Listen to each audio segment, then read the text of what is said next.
Welcome to Miss Sarah's Math Corner. This is video 2 of 2 of angles and measuring angles. In the first video, we spoke about the different types of angles. So we went through that there were certain types that you would focus on more in elementary school. Acute, which is less than 90 degrees. A right angle, which is exactly 90 degrees. An obtuse angle, which is larger than 90 degrees but less than 180. A straight angle, which is exactly 180 degrees, and a reflex angle, which is larger than 180 degrees. So now we're going to talk about how to actually measure angles. And of course, the tool that you would use to do that is a protractor. So one of these right here. And personally, I prefer to use these types of protractors, but and the only reason for that is there's other protractors that have a hole right here. And those ones are great, but I just find that it has a little bit of extra work to do with it. So when you have a worksheet page or a workbook page with angles like this to measure, often the lines don't reach all the way to the edge and they end in the hole. So you just have to extend the line a little bit. So it's a little bit of extra work, but of course they still work just fine. So in this particular protractor, you'll see the numbers of degrees at the top. Here's your 90 degrees right in the middle. That makes the corner. You'll have the 0 degree line here at the bottom. So just be careful on your protractor if it's a little bit different than this. Be careful that you're not measuring along the edge of the actual plastic of the protractor. So you see here that there's the protractor edge and the actual 0 degree line.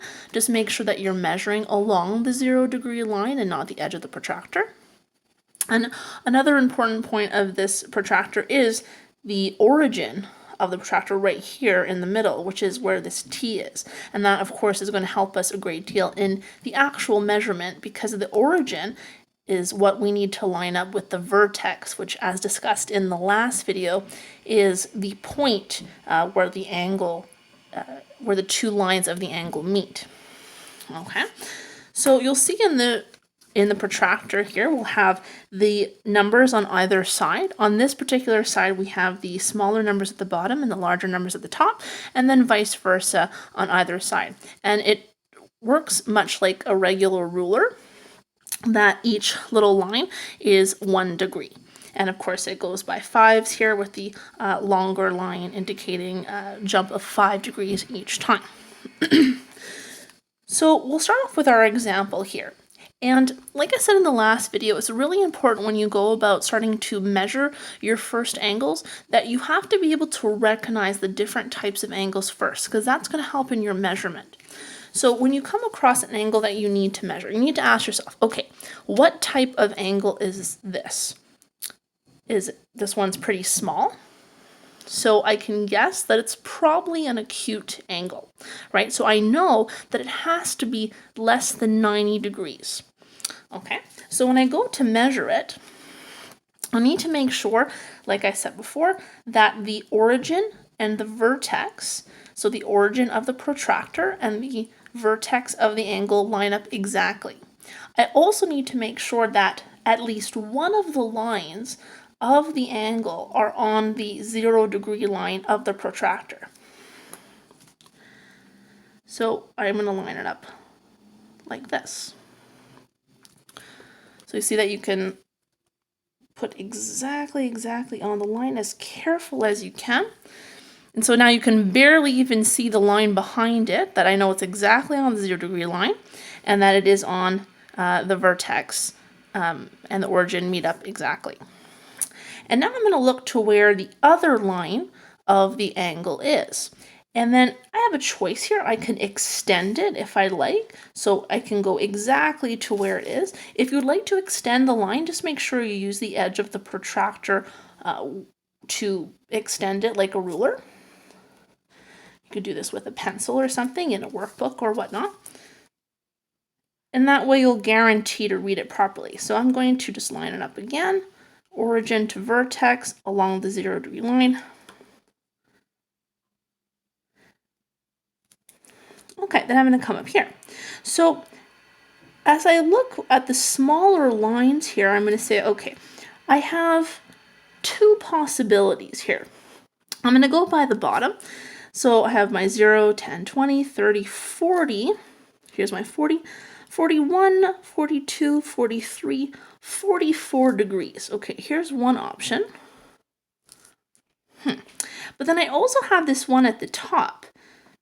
And this one goes the opposite way. You'll see that it's going lower. So just be careful about that. So I have my 130 here and my 140 here. So I know that I'm going higher this way. So this longer line is my 135 degrees. And then one more extra, that's 136 degrees. Okay, so I have two possibilities here. So this is why it's super important when you measure angles at the very beginning, the first step, before you line anything up, is that you ask yourself, what type of angle is this? I already decided that it's an acute angle because I know that acute angles are less than 90 degrees. I know this one is just by looking at it. It's smaller than a corner. So I know that my 136 degrees is impossible. I cannot have a measurement of 136 degrees in an angle like this because it is an acute angle. The reason why you have the numbers on either side of the protractor is sometimes you'll have angles that are the opposite side, which we'll see in other examples later on. So I know that this particular angle measures 44 degrees.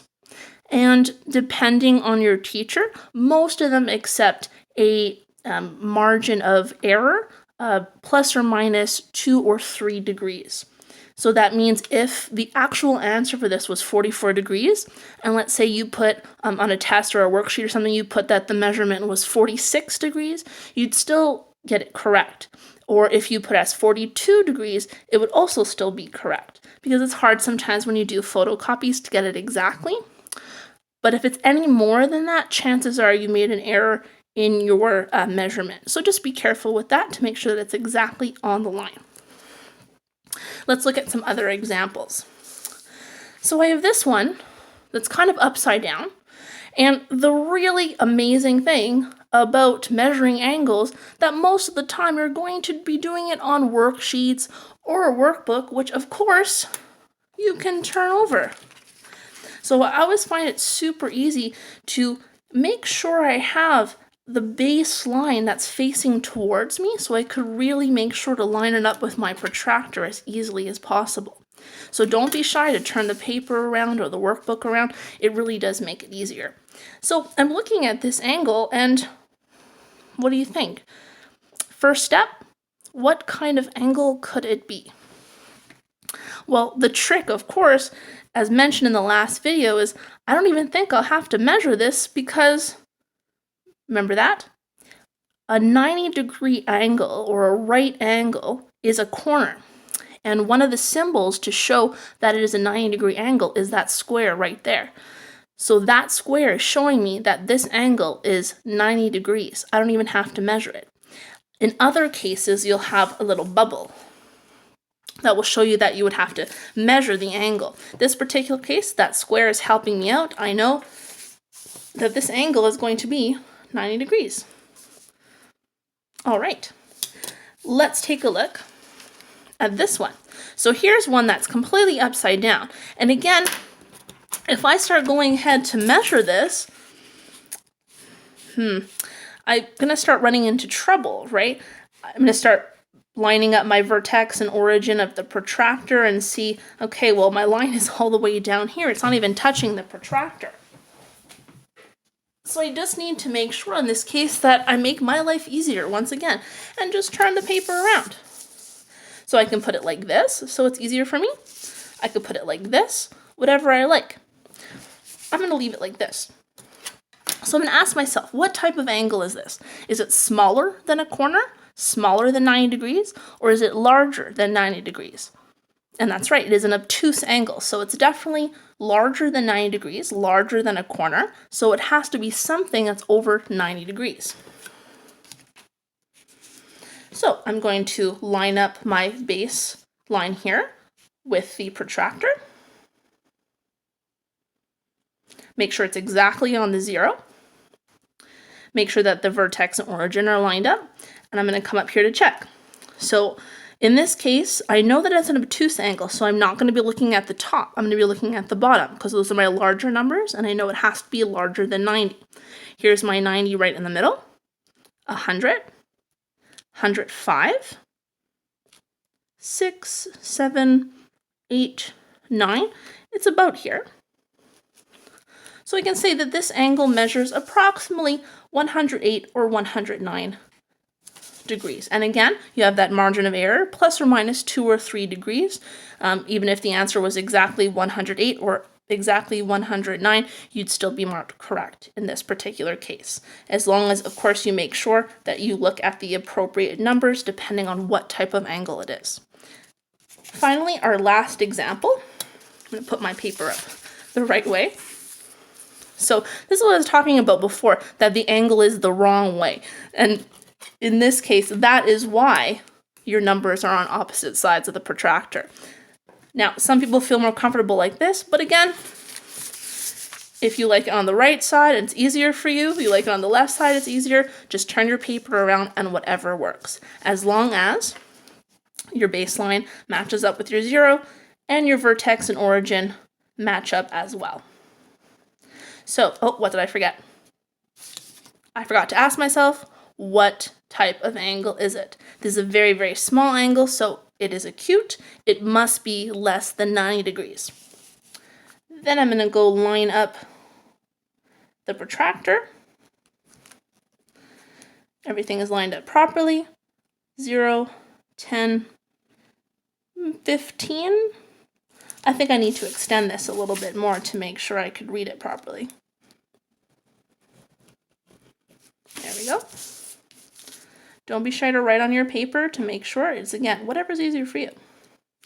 That's a lot easier. Now I can see exactly where the line is this time. So 0, 10, 15, 16, 17 degrees. So again, if you want to come a little bit closer here, that when it's lined up, I'm just double checking on the protractor that when I'm counting up, 10, 15 right in the middle, 16, 17, and reading it as close as I possibly can. So that's going to be an angle that's 17 degrees.